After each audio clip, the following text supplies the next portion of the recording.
for that report. Let's talk a little bit more about this. Joining me now is the former senior advisor to the DHS Under Secretary Mayorkas, Bernie Flowers, along with the chairman of the Border Commerce and Security Council, Nelson Balido. Thank you so much for being here. Bernie, you just heard that report. I mean, this is spreading all over the place.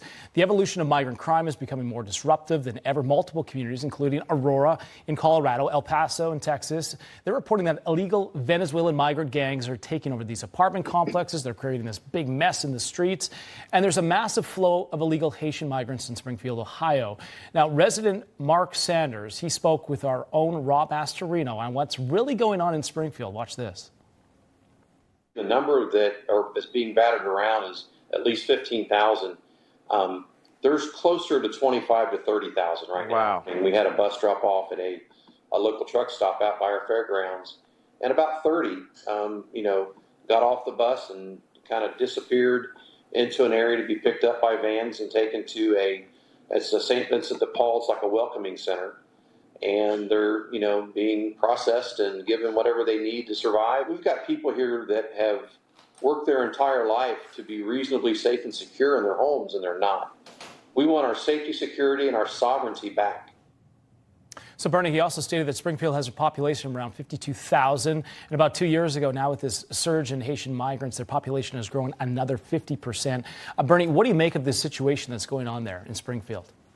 First of all, it's terrible. First of all, thank you, John, for having me back. I always appreciate working with you. But the issue of the day is our government has been bringing people into the United States for quite some time and quietly. This whole sanctuary city program, they call them welcoming cities, all kinds of names like that. We're paying these NGOs to bring people here, and I don't see any real purpose behind doing it other than changing the status of the United States. I think it's a very, very bad thing, and our government should be ashamed of themselves because we're literally paying people to violate our rules and our laws.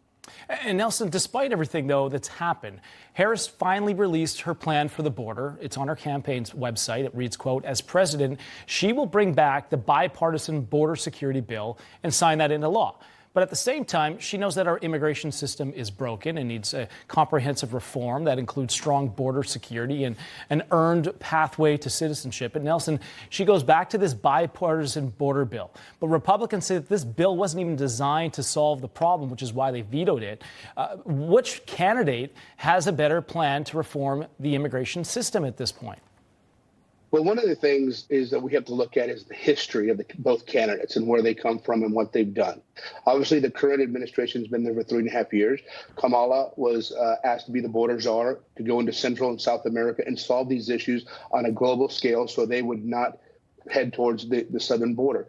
And in fact, what's happened, unfortunately, is you have the emptying of jails in Venezuela and Nicaragua and many of these other countries that have exported their people that just simply don't follow the law. And now they've exported their problems in the United States, and we've let them in. They don't share information. There's no sharing of information of the backgrounds of any of these individuals from these Latin American countries to ICE or other law enforcement in the United States. So we really don't know who they are when they get here. The only people that know that is Venezuelans, and they exported their problem. In looking at the history of what's happened, well, the Republican bill, or the bill for the border, we all know that the first day of Biden in the administration, he vetoed many of these executive orders that Trump had put in. So what happened was immediately day two, they started flowing in. They don't need a bill to stop what's happening. Okay, I know they tried to confuse the American population, saying that they vetoed it or the Republicans didn't want it, but ultimately they don't need any of it. They have the executive power to stop this craziness immediately, but they simply don't do it. And we've seen that time and time again. Kamala is a perfect example. Exactly. Border Patrol agents have told me personally, said it's just policy. I mean, just let us go and do the job and we'll stop this tomorrow. But they don't. Bernie, former President Trump says that if he is elected, he'll immediately begin this process of mass deportations to all these bad illegal migrants, and he's going to get them out of the country. Now, Trump also plans to end the CBP One app.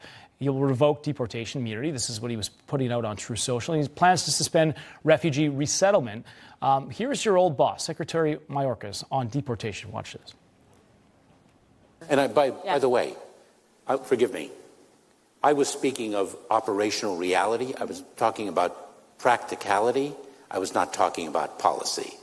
I didn't address the fundamental issue of whether that is good policy. Do you want to say whether or not it's good policy? It is not good policy. So your thoughts on those comments right there? It looked like he took a little extra time here to think about how he was going to respond to that. What did you make of it? I think that he is wrong. Bottom line is it is not good policy to bring so many people into the United States that don't fit into our culture. They're bringing crime, they're bringing gangs, just like what's happening in Aurora, Colorado, just like what's happening in Springfield. They are not a good fit. Now, if these people had been properly vetted, like the United States government claimed, maybe things would be a little bit different. But we started off from a deficit right there. They weren't properly vetted. We didn't have the capability to vet millions of people. But the issue today is President Trump has a plan to get these folks sent back home, and hopefully we can send them back to their countries of origin and help those countries restabilize themselves so there won't be such an influx of migrants coming into the United States. But right now, the main thing is we got to identify these people in the American streets, protect the American people, and if we can get Mr. Trump back into office, we'll start the process of sending them back home. Yeah, and Nelson, real quickly here, but Venezuela, they're not providing any information about these people that are coming into the United States to the U.S. officials. And now we know that they're in the country. Do we now have to just wait for them to commit crimes before we can link them now to these Venezuelan gangs? What's your thought on the people that are already here that we have no information on?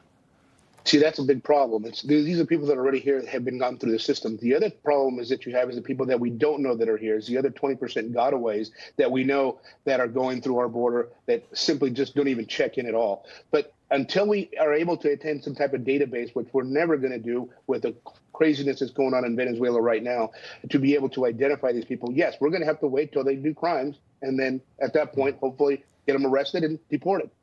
What a situation we're in. Bernie Flowers, Nelson Balido, thank you so much. I appreciate coming on with your expertise. Thank you.